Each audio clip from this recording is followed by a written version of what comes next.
Olá, no SBT Realidade desta noite, vamos viajar à Amazônia para conhecer de perto o chá alucinógeno que pode virar patrimônio da cultura brasileira. A ayahuasca, a bebida ritualística que é o pilar de 3 religiões amazônicas.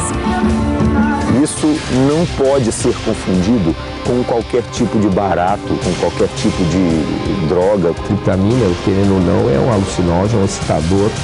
A tradição herdada dos índios e adotada pelos fiéis para entrar em contato com outras dimensões. Nos rituais, o chá é dado até a bebês. As crianças até uma determinada idade devem 2 ou 3 vezes por ano. Eu acho que é contraindicado usar em crianças muito pequenas e, sobretudo, por ser usado por grávidas, substâncias psicoativas. E o projeto de transformar a ayahuasca em patrimônio nacional.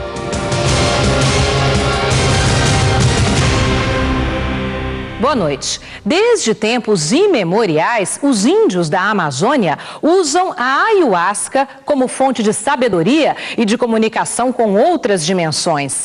É essa herança ancestral que as chamadas religiões ayahuasqueiras querem transformar em patrimônio cultural do Brasil. Mas o tema é polêmico. Médicos fazem ressalvas ao uso de substâncias que alteram a consciência. No Acre, a equipe do SBT Realidade visitou os índios Axaninca, que tomam a ayahuasca, para eles, um chá sagrado.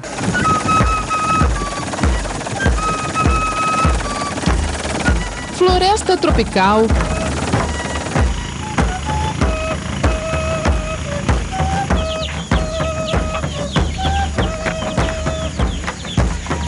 tribos,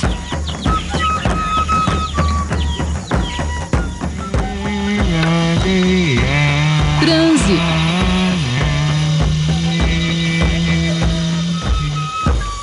Na Amazônia, o sol parece morar dentro da floresta. Cada planta tem luz própria, de dia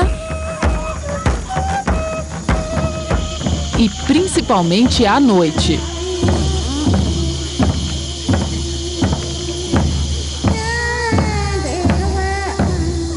Inúmeras são as espécies da flora nativa brasileira que já resultaram em remédios e cosméticos, descobertas para curar e embelezar o corpo, alimento também para a alma. Segundo acreditam os índios, profundos conhecedores das plantas de poder. Só o nosso povo utiliza isso. E a gente tem muito medo de outras pessoas usar, porque se você não sabe usar, você pode endoidar, entendeu? Porque é uma coisa muito forte, muito, que eu falo assim, muito de outro mundo. Se as pessoas usarem e não souber, né, ele pode entrar nesse outro mundo e começar a pirar, não, entendeu? Não voltar, não saber voltar, né?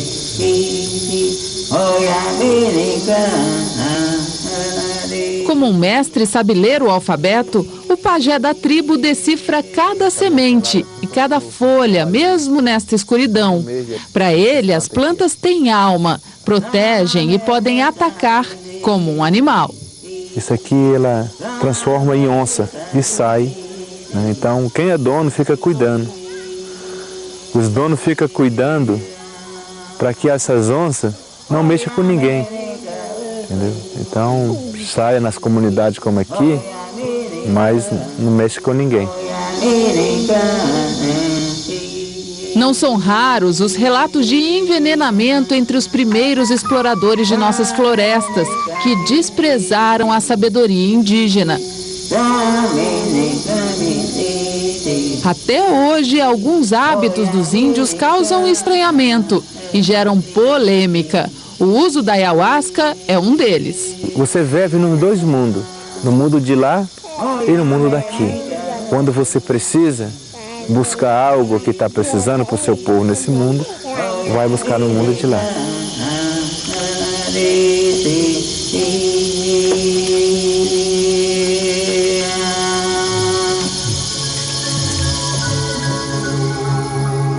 O chá, feito de 2 plantas típicas da nossa floresta, tem propriedades psicoativas causadas pela presença de DMT. A dimetiltriptamina, substância encontrada nas folhas da chacrona, é ativada em contato com o cipó de mariri, provocando a alteração do estado de consciência das pessoas que tomam a bebida. Tem efeitos físicos. Nas primeiras 2 horas, existe um discreto aumento da pressão. A pupila também tende a se dilatar, a temperatura do corpo pode ou não se elevar, algumas coisas podem acontecer, né? A frequência cardíaca tende a aumentar num determinado momento e depois entra num estado de profundo relaxamento. Com frequência, a pele, a audição e o olfato também ficam mais sensíveis. A visão pode produzir imagens de uma realidade fantástica, celestial e assustadora, abstrata, geométrica, corpos brilhantes formados de cor e de luz. A experiência pode provocar crises de vômito e diarreia, o que, segundo a crença, purifica o corpo. Ela é uma droga alucinógena, né? Ela vai interferir numa das substâncias do cérebro que a gente chama neurotransmissores. Quando você muda essa química do cérebro, ela vai mudar a capacidade de você perceber a luz, de perceber, muda o que a gente chama da senso-percepção. Isso é a característica típica das substâncias alucinógenas, né? A pessoa vai ver a luz diferente, vai ouvir de uma forma diferente. A tradição entre os nativos virou religião e discretamente se espalhou por todo o Brasil. Chegou aos grandes centros urbanos. Fora dos templos, o chá é consumido como um estimulante, um alucinógeno.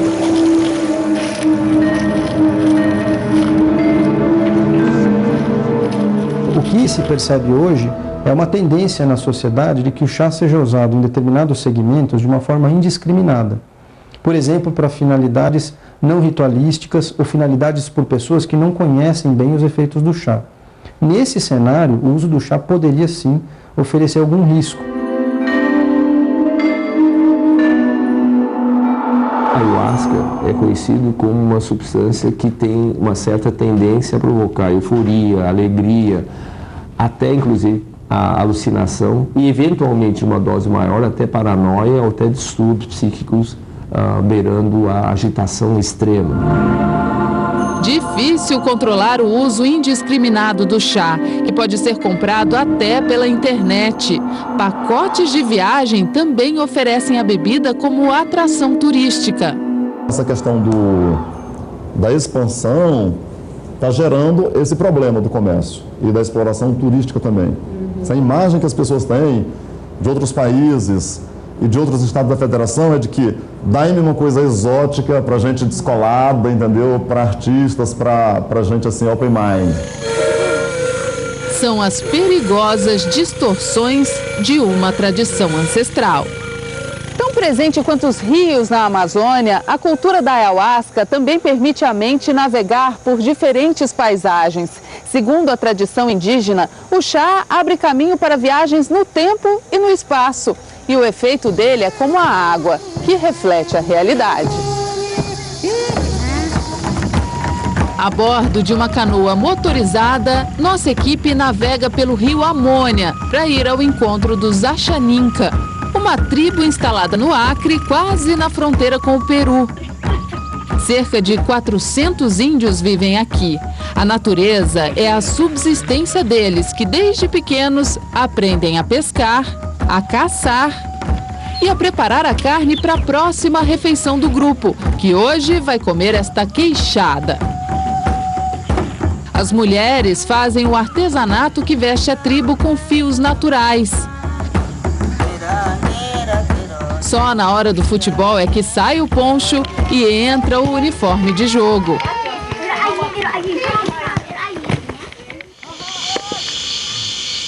Quando a tarde cai, a diversão e o trabalho dão espaço à concentração. Vem chegando de mansinho, pra meu segredo eu revelar. Sou Rorô, a filha de Deus, e Camarambi é meu irmão. Representado pela coroa, o sol continua a brilhar na cabeça de Moisés. Ele se prepara para tomar a ayahuasca, aqui chamada de camarampe. No nosso povo, quando a gente toma, a gente tem uma força assim, muito grande, espiritual, sabe assim, aonde a gente tem esse contato com outro mundo, esse mundo espiritual da ayahuasca, entendeu? Então essa é a ayahuasca. Essa aqui é a folha. Para completar o ritual, Moisés separa também o tabaco que ele vai fumar neste cachimbo. Na sacola, o pajé guarda ainda folhas de coca para mascar. Vamos acompanhar uma cerimônia de cura. O pajé oferece o chá a um índio da aldeia. O trabalho é espiritual.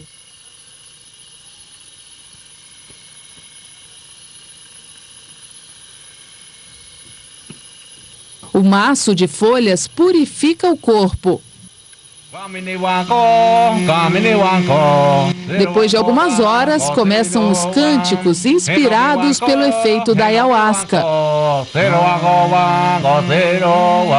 Em seguida, o pajé recebe a visão do remédio que pode curar o amigo.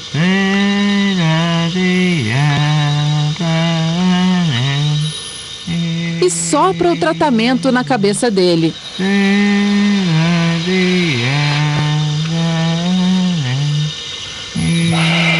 A cerimônia segue por toda a noite.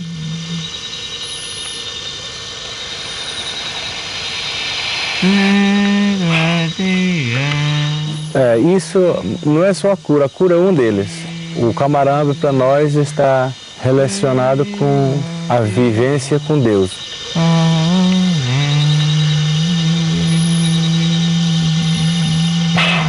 Em contato com o sagrado, Moisés acredita que viu a imagem do próprio filho antes mesmo de ele ser concebido. Quando Tanguiriari nasceu, o pajé teve a certeza de que a cultura dele estaria preservada. O menino chegou com a missão de dar continuidade à aldeia, um futuro cacique que hoje já é chamado de rei. Esse aqui é o rei, ele é rei. Vamos todo dar valor, já chegou Tanguiriari, o espírito do beija-flor.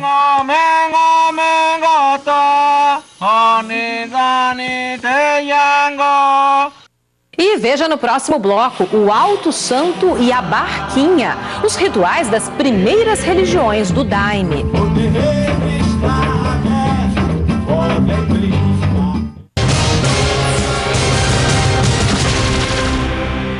Do encontro de nordestinos com índios da Amazônia, nasceram religiões brasileiras que têm o chá alucinógeno como pilar. Nossas equipes vão mostrar agora os rituais do Alto Santo e da Barquinha, que misturam também elementos do cristianismo e do espiritismo. Rezando o terço, todos aqui se preparam para sonhar acordados. O ritual se repete desde a década de 30, quando um seringueiro encontrou na floresta a borracha para o sustento físico e a ayahuasca para a elevação espiritual.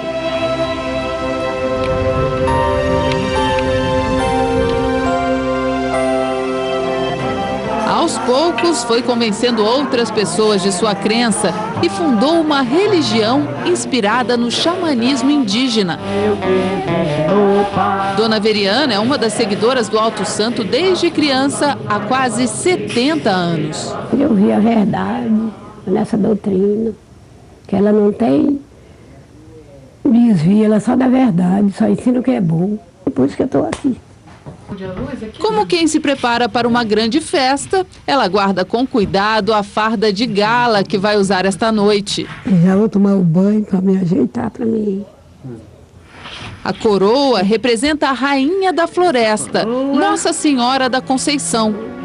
Segundo a crença, durante uma visão, mestre Irineu teria recebido de Nossa Senhora a missão religiosa que seguiu, catequizando pessoas como Dona Veriana e toda a família dela. Mestre Irineu era um maranhense fiel às raízes nordestinas, apesar de ter vivido até o fim em Rio Branco, no Acre, terra de índios. Isso explica o sincretismo religioso a que vamos assistir nesta cerimônia em homenagem a São João. O foguetório convida os fiéis, que na chegada pedem bênção à madrinha peregrina, viúva de Mestre Irineu e guardiã do legado dele. O daime é uma coisa séria, uma coisa divina. Você tem que estar numa dieta de sexo, de bebida, de comidas pesadas, sim, para tomar o daime. Mulheres de um lado e homens de outro fazem fila para receber o chá aqui no Alto Santo. O nome, daime, é uma súplica. Ao tomar a bebida servida a todos no mesmo copo, é como se cada um pedisse em silêncio: dai-me a luz, dai-me a paz. As crianças também tomam o chá e não conseguem disfarçar o gosto amargo. Até o bebê recém-nascido recebe da mãe algumas colheradas.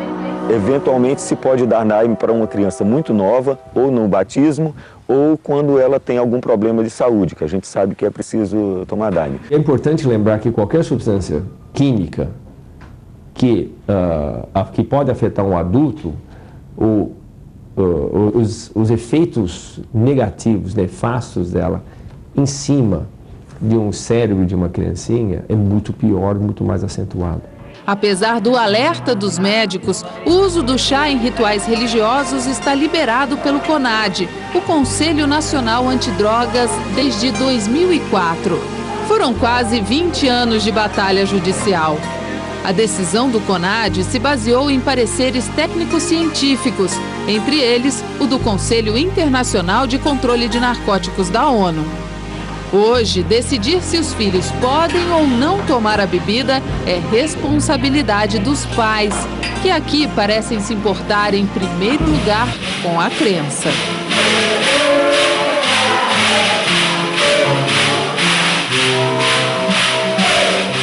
Aqui no Alto Santo é possível ver uma criança dando seus primeiros passos na fila, vestindo sua fardinha.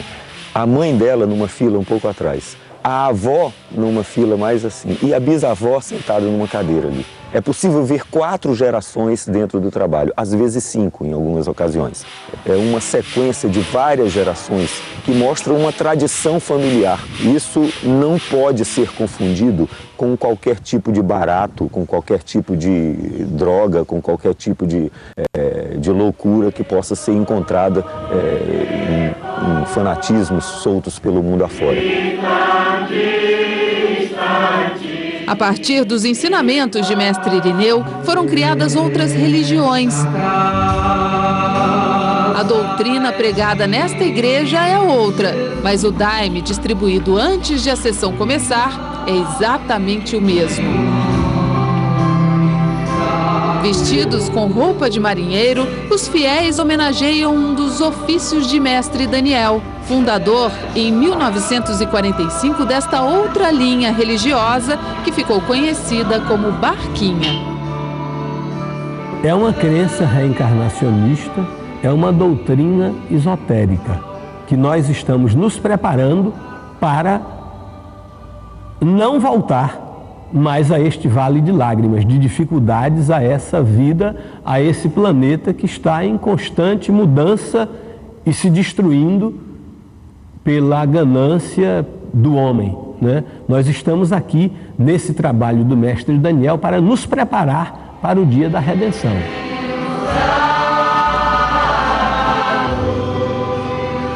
Terminada a distribuição do chá, a cortina anuncia a abertura dos trabalhos.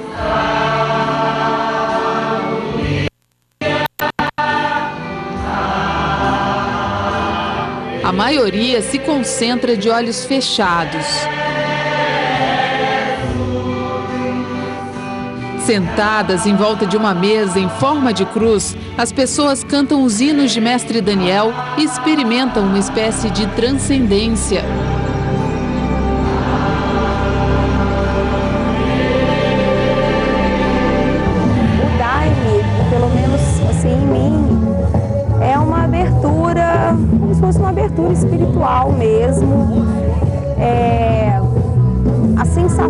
sensação é uma sensação, não sei, de paz, de luz, de encontro com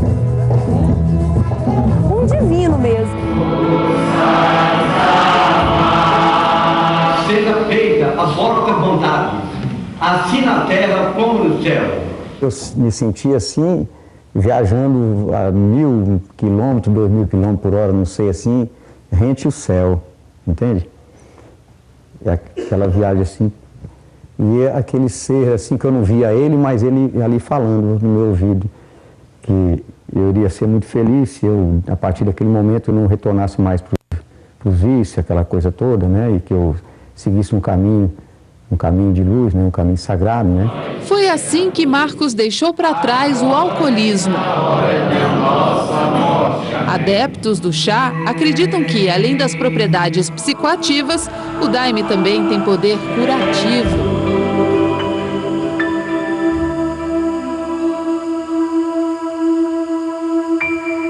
Tem vários casos de pessoas que eram dependentes graves de álcool e que abandonaram esse uso de álcool quando entraram na seita. O que a gente não sabe se isso tem a ver com a filiação religiosa, porque isso a gente observa em todos os grupos religiosos, mesmo os que não consomem o chá. Eu fui saindo ali pela porta com a consciência de que eu tinha certeza, convicção que eu não ia mais continuar no caminho que eu estava.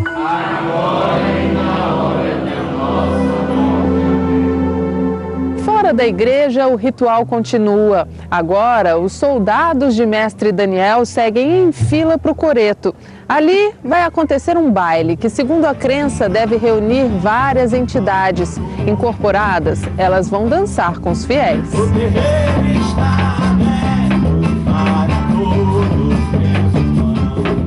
O bailado não dispersa a atenção. Cada um dança à sua maneira, livre para rodopiar e invocar entidades como caboclos, crianças e pretos velhos.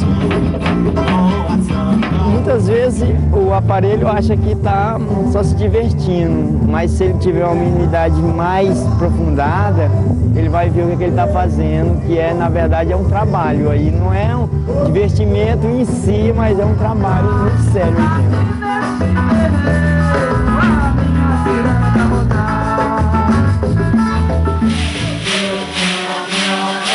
Nas celebrações do Alto Santo, o bailado é diferente.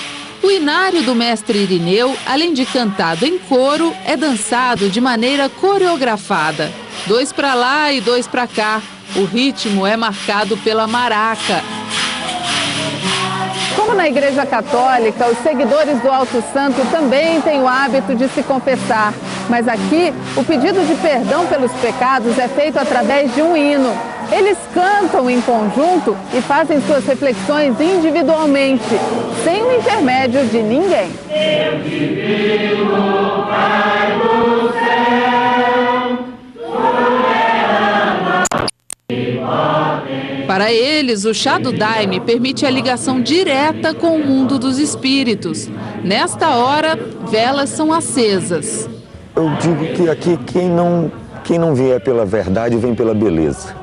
Porque a verdade que é expressa aqui nos hinos, ela é expressa de uma forma muito poética, né? Musical, bonita, com um ritual bastante vistoso, né? E baseado no sentido da harmonia.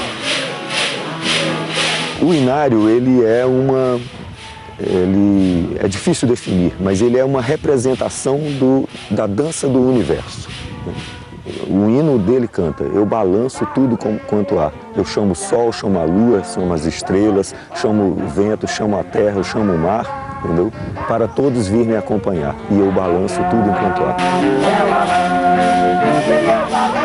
E assim, o tempo passa e a sessão avança madrugada adentro.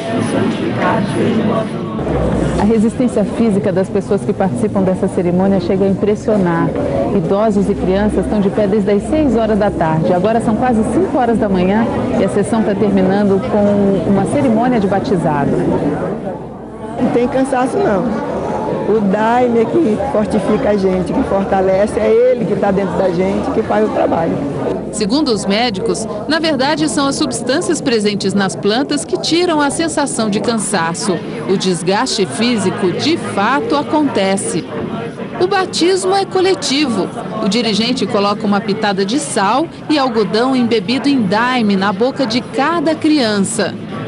Para os fiéis do Alto Santo, o chá sintetiza toda a riqueza da Amazônia. Esses poderes da floresta, né, estão todos reunidos dentro desta bebida sagrada que é a ayahuasca. Chá que para os médicos só é aceitável dentro do ritual. Esse uso contextualizado, uso ritualístico, ele aparentemente ele não oferece maiores problemas. Se esse uso sair do contexto ritualístico, a gente não tem ideia do que possa acontecer. E no próximo bloco você vai conhecer mais uma religião amazônica e saber como é feito o chá que provoca visões.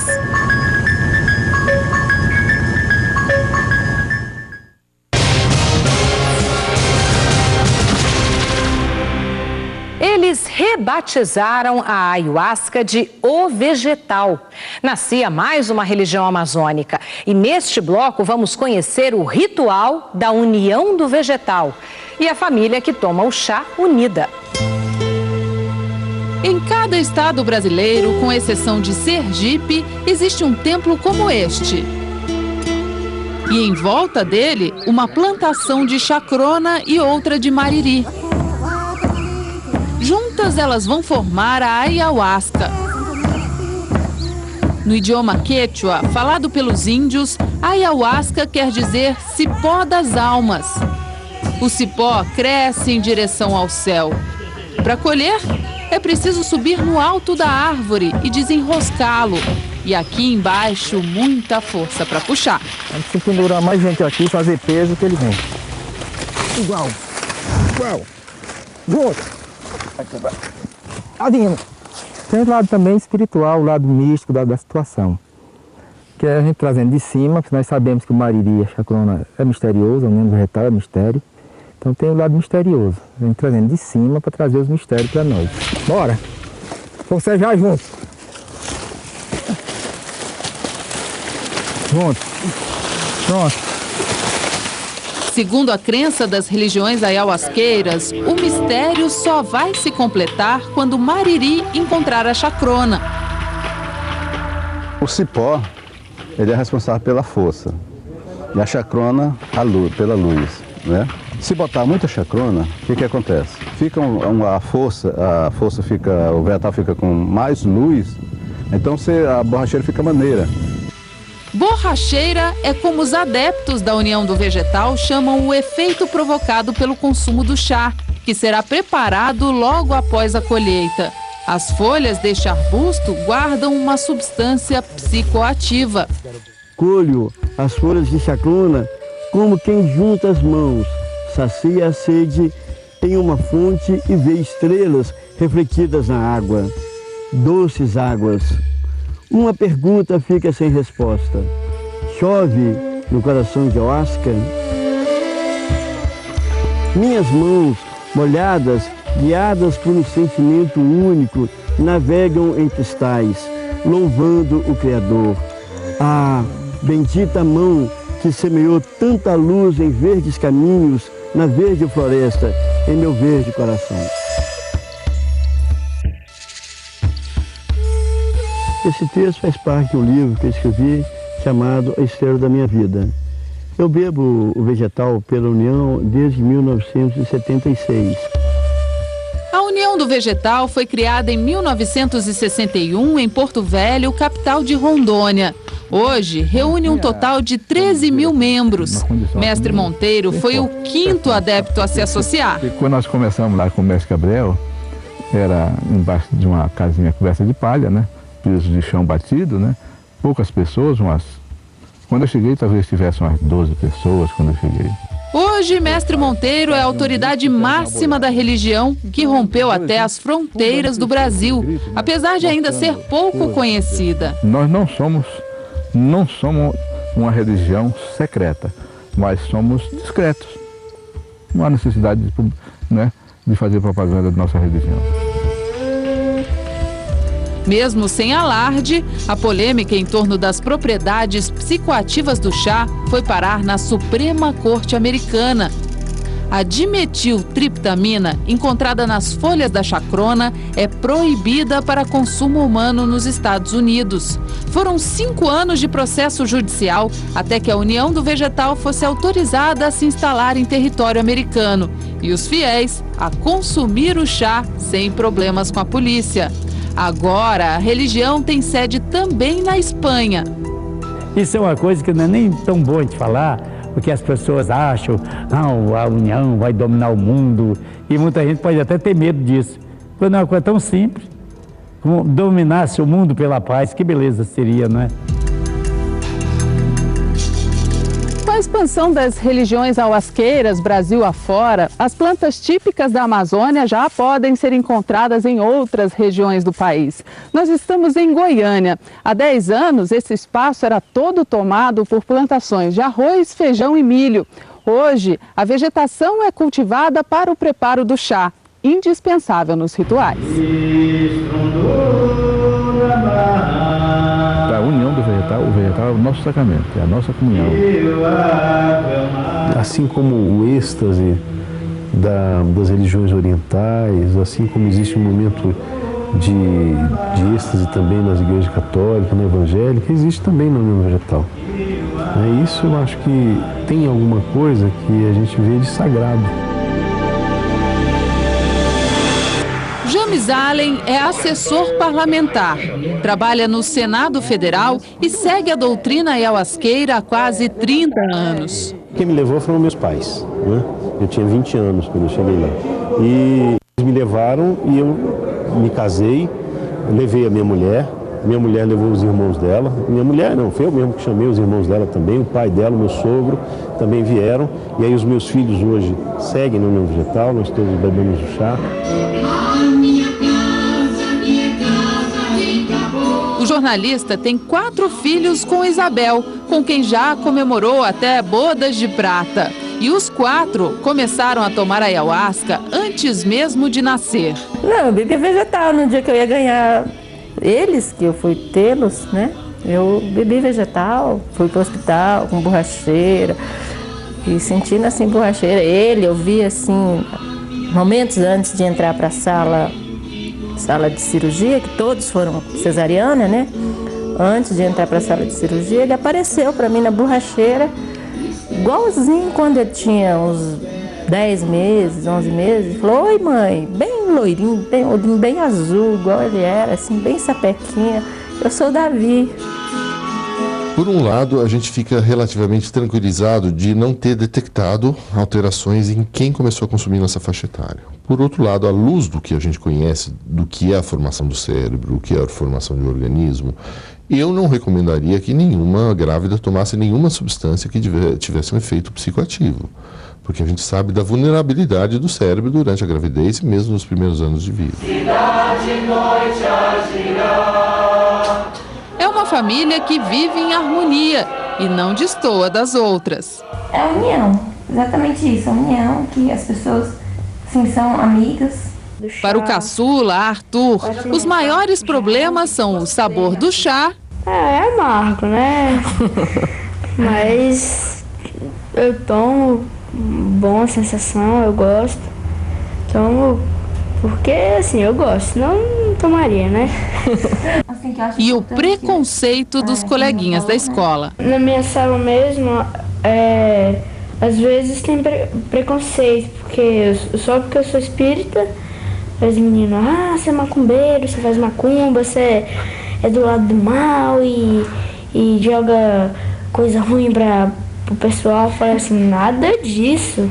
Em defesa da religião, o irmão mais velho compara o consumo do chá ao da bebida alcoólica. O álcool é uma coisa que você bebe para você esquecer, não lembrar que você fez.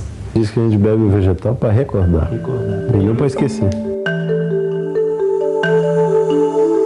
pessoas que consomem álcool têm um lado mais hedonístico, né, de querer ter um prazer imediato.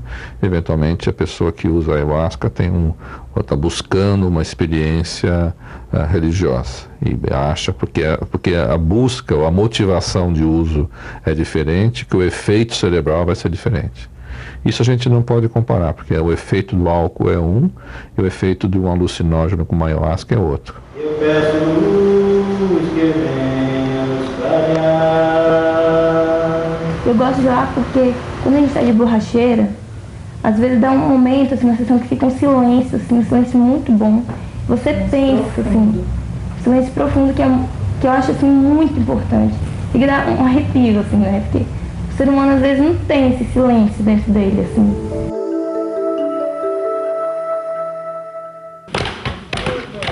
Em silêncio também são os preparativos para o chá. O trabalho leva o dia inteiro e enquanto os homens batem o mariri e lavam a chacrona, as mulheres fazem o almoço. O fogão delas é bem menor que o deles. Depois de horas de preparação do cipó e das folhas, é no fogo que chega o momento da união do vegetal. Camadas de mariri e de chacrona são intercaladas no panelão e depois fervidas em cerca de 80 litros de água. O ponto certo do chá é segredo. Quem dirige o preparo faz questão de guardar um certo mistério. A fumaça turva a vista.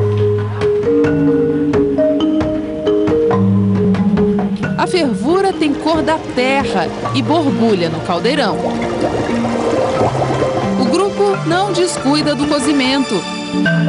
Eles se revezam até na hora de comer. Sempre tem gente rodeando o fogão. Vão mexendo com a colher de pau. Vigiam um ponto com uma panelinha. Até que o mestre indica a hora de tirar o chá do fogo. Coar. Esfriar. E provar. Esse é um ritual que a gente faz toda vez que a gente prepara o chá, né? Dificilmente a gente prepara um chá para não beber dele. Todos receberam o chá? Todos tomam a bebida ao mesmo tempo e esperam sentados o efeito chegar. Ao contrário do que acontece em outras religiões ayahuasqueiras, aqui a experiência é muito mais individual do que coletiva. É como se cada um viajasse para dentro de si mesmo, para a esfera do sonho. Triptamina, querendo ou não, é um alucinógeno, é um excitador. O que ele faz é facilita certos pensamentos e é por causa disso que ele é muito propício a essas cerimônias.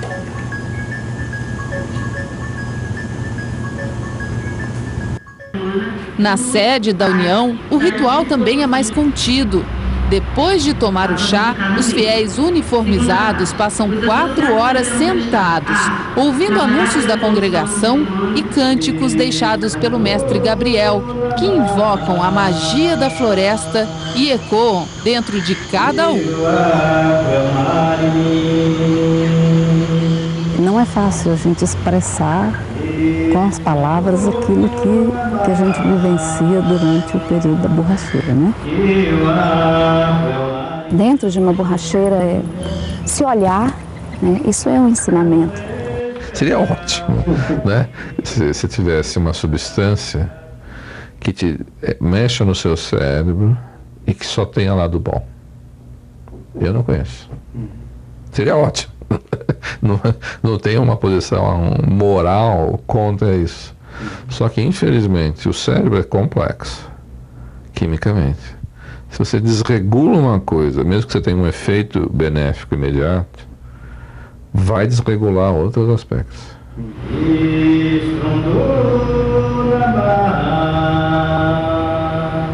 E veja no próximo bloco por que as religiões amazônicas querem transformar a ayahuasca em patrimônio nacional. Os argumentos a favor e contra, a opinião de religiosos e médicos.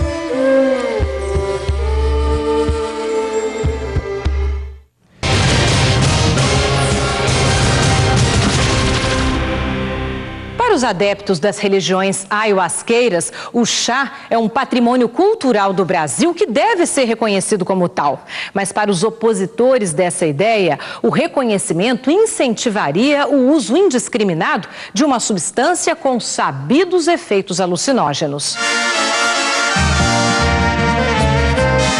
O frevo de Pernambuco, o círio de Nazaré,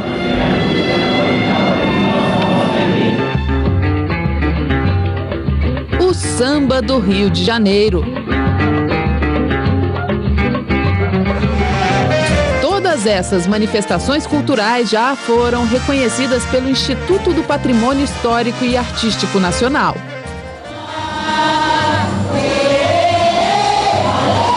Em 2000, o IPHAN criou um programa para identificar e proteger nossas riquezas que não são palpáveis, mas podem ser tão preciosas quanto um projeto arquitetônico que concretiza numa obra um estilo, uma época, uma memória.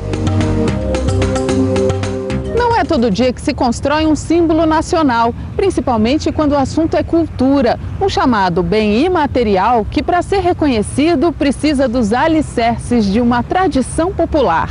Quem adotou a ayahuasca como parte de rituais religiosos espera que em breve ela seja registrada como patrimônio brasileiro. A deputada Perpétua Almeida é católica, mas como representante do estado do Acre na Câmara Federal, abraçou a causa. Ela acredita que o reconhecimento do IPHAN transformará uma herança ancestral amazônica num bem de todos os brasileiros. É como se nós estivéssemos dando ao povo brasileiro a oportunidade de ser guardião de um tesouro que 3 mestres foram buscar lá no seio da floresta. Então isso é muito forte, isso é profundo. E você tem um reconhecimento de que tudo que está relacionado com o uso do chá forma um tecido cultural de uma parte do Brasil, isso não é uma droga, não é um crime, não é uma coisa de doido, né? Existe uma vida cultural, um tecido cultural de pessoas, de famílias, de comunidades, de um povo, né, que está ligada ao uso desse chá. Então alguma coisa a mais tem que ter.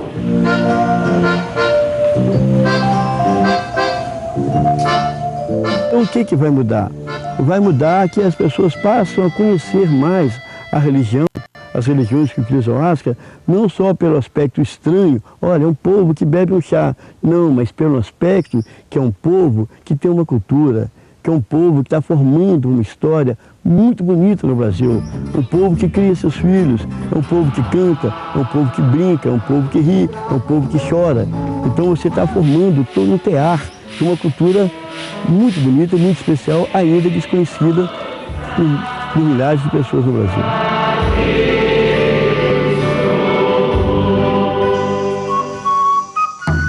Para o historiador do IPHAN, as religiões ayahuasqueiras precisam estar preparadas para um impacto que vai além da quebra do preconceito. O reconhecimento como patrimônio imaterial da cultura pode despertar a curiosidade de muita gente. O registro, na sua grande maioria, eles jogam um foco de luz em cima de um determinado bem, né? Então a gente tem que saber até que ponto as comunidades estão dispostas a receber esse foco de luz, né? Talvez se transformar numa atração turística. E a questão polêmica atrapalha? Não, acho que não. Eu acho que ela serve para gerar discussões, ela serve para, na verdade, fortalecer essas relações, compreender melhor o que é a ayahuasca e qual a importância dela para o estado do Acre, qual a importância dela para o Brasil.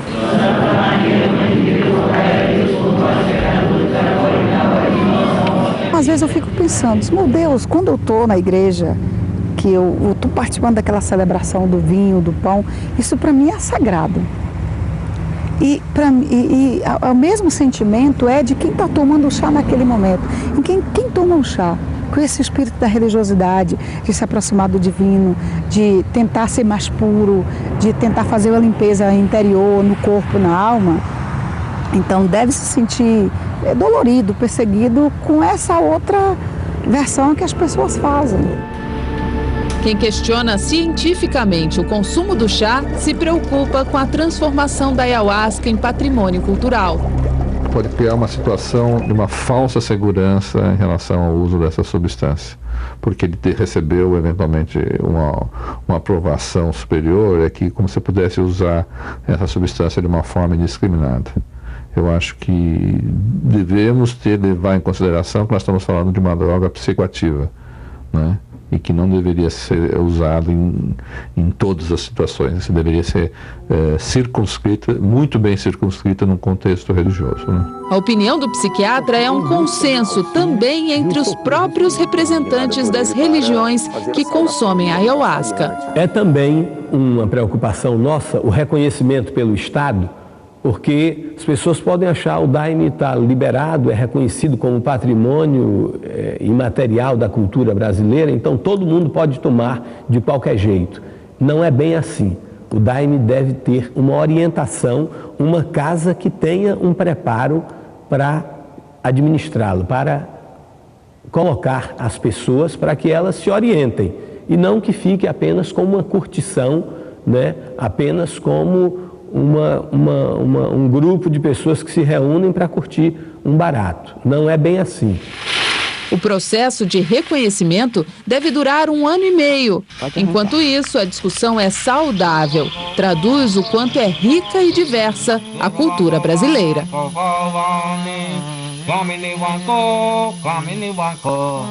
Nós temos o conhecimento da ayahuasca, que é milenar. Os povos indígenas mantiveram e desenvolveram algo que é excepcional. É difícil até hoje saber exatamente como se chegou a esse casamento desse chá, né? Uma folha de um lugar distante de um cipó cruzado com uma infusão extremamente complexa e chegar a esse resultado.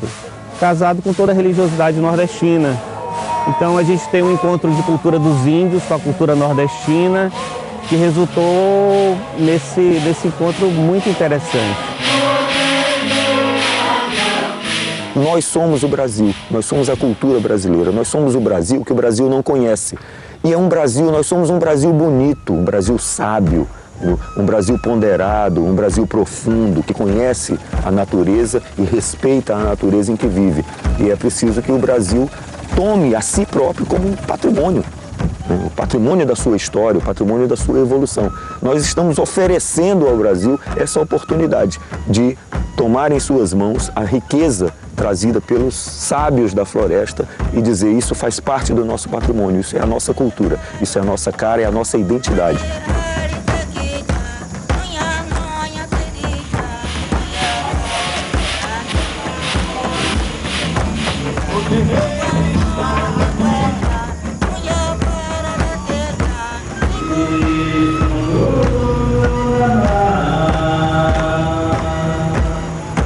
O SBT Realidade fica por aqui, mas a gente volta na semana que vem. Para você, uma boa noite e até lá. Vem chegando de mansinho, pra meu segredo eu revelar. Sou a filha de Deus e Camarão.